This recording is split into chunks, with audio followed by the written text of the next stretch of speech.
ধুতিটা ভিজে যায়, যদি আমি জলে ডুবে যাই, ওই যে যার মনে জ্যোতি থাকবে সে জীবনে পাবে না। একাগ্র চিত্তে গোবিন্দকে ভালোবাসতে হবে। জয় কৃষ্ণকালী মায়ের জয়, জয় সোনা মায়ের জয়। জয় কৃষ্ণকালী মায়ের জয়, জয় সোনা মায়ের জয়। জয় কৃষ্ণকালী মায়ের জয়, জয় সোনা মায়ের জয়।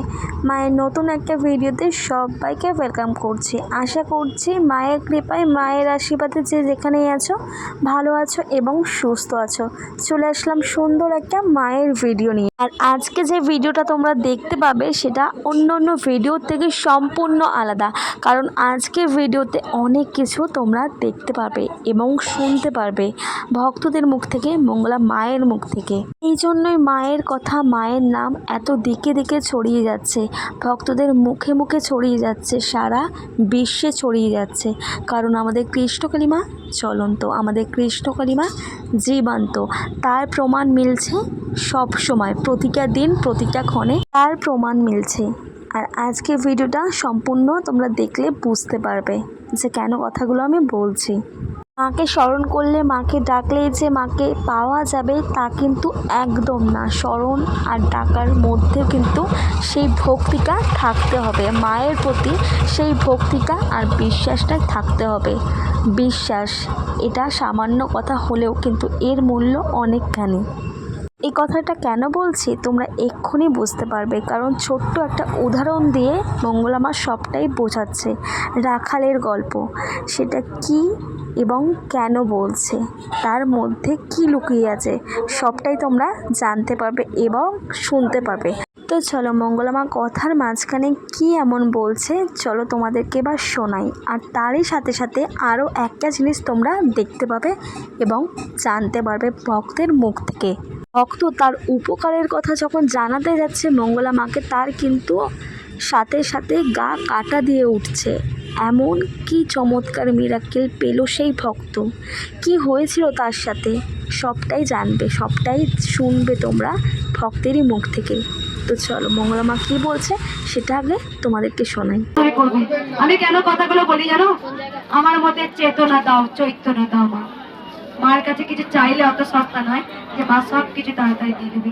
তাই সেই রাখাল বালক সাধু বাবা রোজ বলতেন এক কথা, রোজ স্নান করতে গিয়ে তিনি সেই রাখাল বালক গরু চড়াতো আর মনে মনে ভাবতো তাই বুঝি, তাহলে একটা কাজ করা যাক, এই গঙ্গাটা আমি না পা দিয়ে পেরিয়ে যাবো। তার রাখাল বালক সঙ্গে সঙ্গে ওই গঙ্গার ওপর দিয়ে গোবিন্দ নাম করতে করতে একদম জলের ওপরে পা দিয়ে গঙ্গার ওপার হয়ে গিয়েছিল। আর সাধু বাবা সেই ঘটনাটা লক্ষ্য করেছিল। সাধু বাবা যখন পার হচ্ছে তখন না, তার মানে কি তুলছে, ধুতিটা তুলছে। যদি ধুতিটা ভিজে যায়, যদি আমি জলে ডুবে যাই, ওই যে যার মনে জ্যোতি থাকবে সে জীবনে পাবে না। একাগ্র চিত্তে গোবিন্দকে ভালোবাসতে হবে। বিশ্বাস বিশ্বাস বিশ্বাস, এই যে আমার ছোট্ট থেকে বিশ্বাস ছিল মা আছে, মা আছে। চিন্ময় মিনময় হচ্ছে মাটি, যে মাটির প্রতিমাকে চিন্ময় রূপ দিতে পারবে সেই তো মায়ের পরম সন্তান। ওখানে দাও, সেই তো মায়ের পরম সন্তান। কে পেরেছিলেন? বাবা খ্যাপা। কোনদিন ভেবেছিল এটা মাটি সাড়া দেবে না? তার বিশ্বাস ছিল মা ঠিক ব্রহ্মময়ী, মা ঠিক আমার ডাকে সাড়া দেবে, মা ঠিক আমার ডাকে আসবেই। তাই কিন্তু ও বড়মা তুই খাবি নে এক চল। হ্যাঁ তুই, আমি এই যে মন্ত্র জানি না, বাবা কাপা পুজো করছে, সবাই বলছে এ তোর কেমন পুজো রে, তুই মন্ত্র জানি না, কিছু নয়। হ্যাঁ তাহলে কি হবে? সেখানে কি করলো বাবা কাপা? তখন বলছে ফুলগুলো এরকম করে দিয়েছে, আমার নাকি তুই পুজো নিবি না, আমি মন্ত্র জানি না। সঙ্গে সঙ্গে ফুলগুলো যখন দিল মালা হয়ে মায়ের গলায় পড়ে গেল। এই যে দৃঢ় বিশ্বাসটা, আমি এসেছি হবেই। কথায় আছে বিশ্বাসটাই বড় কথা, বিশ্বাসে মেলাই বস্তু।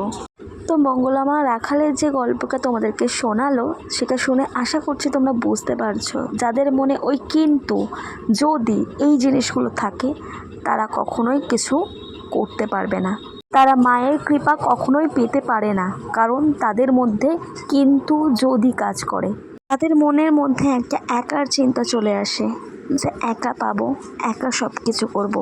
তাদের শত আশা করলেও কিন্তু তাদের মনের আশা পূরণ হয় না, এটা বাস্তব, এটা সত্য।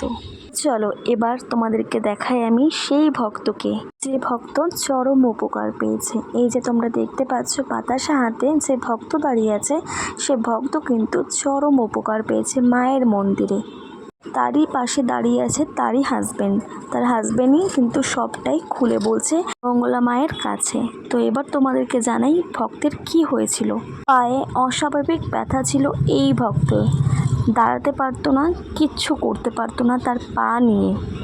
আর এই ভক্ত এসেছিল কিন্তু বেশ কিছুদিন আগে, আর এই এসেছে এই যেই মুহূর্তে মায়ের মন্দিরে তারা এলো পায়ের ব্যথা নিয়ে, তখন এত লাইন দেখে তারা এটাই ভাবলো যে পায়ের ব্যথা নিয়ে এতক্ষণ লাইনে কিভাবে থাকতে হবে, কিভাবে থাকতে পারবে তারা। তখন তারই হাজব্যান্ড বলেছিল মায়ের কাছে একটু যাও, মাকে একটু বলো। তখন সেই ভক্ত মাকে বলল যে মা, আমি যেন এখানে দাঁড়াতে পারি, ঠিক মতন থাকতে পারি, আমার ব্যথা যেন না হয়। আর সাথে সাথেই বলার ঠিক সাথে সাথেই মা কিন্তু চমৎকার দেখিয়ে দিল। যে ভক্ত দাঁড়াতে পারছিল না, তার পা যন্ত্রণা নিয়ে এতই ভুগছিল, সে ভক্ত যখন এই মায়ের মন্দিরে এলো এবং সে ভক্ত ভয় পেয়েছিল যে মায়ের মন্দিরে এত ভিড়ের মাঝে কিভাবে দাঁড়াবে, অতক্ষণ ধরে কিভাবে লাইন দিয়ে দাঁড়িয়ে থাকবে। মাকে যখন স্মরণ করলো, মাকে যখন ডাকলো, তার ব্যথা নিমেষের মধ্যে মা সারিয়ে দিল। যে ব্যথা পা নিয়ে এসেছিল সে ব্যথা পা মা সারিয়ে দিল। যখন তারই হাজবেন্ড মঙ্গলা মাকে সব ঘটনা খুলে বলছিল, তখন তার গায়ে কাঁটা দিয়ে উঠছিল, কারণ এরকম চমৎকার মিরাকেল ঘটনা শুধুমাত্র মায়ের মন্দিরেই সম্ভব। সাথে সাথে তারই আশেপাশে যেসব ভক্তরা ছিল তারাও কিন্তু ওই পায়ের যন্ত্রণা নিয়েই এসেছিল মায়ের এই মন্দিরে, তাদের পাও কিন্তু ভালো হয়ে গেছে। এরই সাথে মঙ্গলা মা বলছে যে বা যারা মায়ের এই স্থানে দাঁড়ায় তাদেরই ভালো হয়, মায়ের এই স্থান জাগ্রত, কৃষ্ণকালী মা চলন্ত, জীবন্ত। তাই বলবো মায়ের এই নাম সব জায়গা ছড়িয়ে দাও, মায়ের সকল ভক্তদের কাছে এটা পৌঁছে দাও। তো চলো বেশি বেশি করে মায়ের নাম করো। মায়ের একটাই নাম, একটাই মূল মন্ত্র, সেটা হলো জয় কৃষ্ণকালী মায়ের জয়। এর সাথে মায়ের ভিডিওটা আজকে এই অবধি রাখলাম। আশা করছি ফ্রেন্ডস আজকে মায়ের ভিডিওটা তোমাদের ভালো লেগেছে, আর ভালো লাগলে অবশ্যই চ্যানেলের সাথে থাকো, পাশে থাকো, সাবস্ক্রাইব করে নোটিফিকেশন বেলটাকে অবশ্যই অন করে রাখো, যাতে কৃষ্ণকালী মায়ের সমস্ত ভিডিও তোমাদের কাছে তাড়াতাড়ি পৌঁছে যায়। তো চলো মায়ের সুন্দর ভিডিও নিয়ে আগামীকাল আমি ফিরে আসবো তোমাদের সামনে। আজকের ভিডিওটা এই অবধি রাখলাম। তোমরা সকলেই ভালো থাকো, সকলেই সুস্থ থাকো। তো চলো নতুন ভিডিও নিয়ে আবারও ফিরে আসছি তোমাদের সামনে আগামীকাল। আজকের মতন টাটা ফ্রেন্ডস।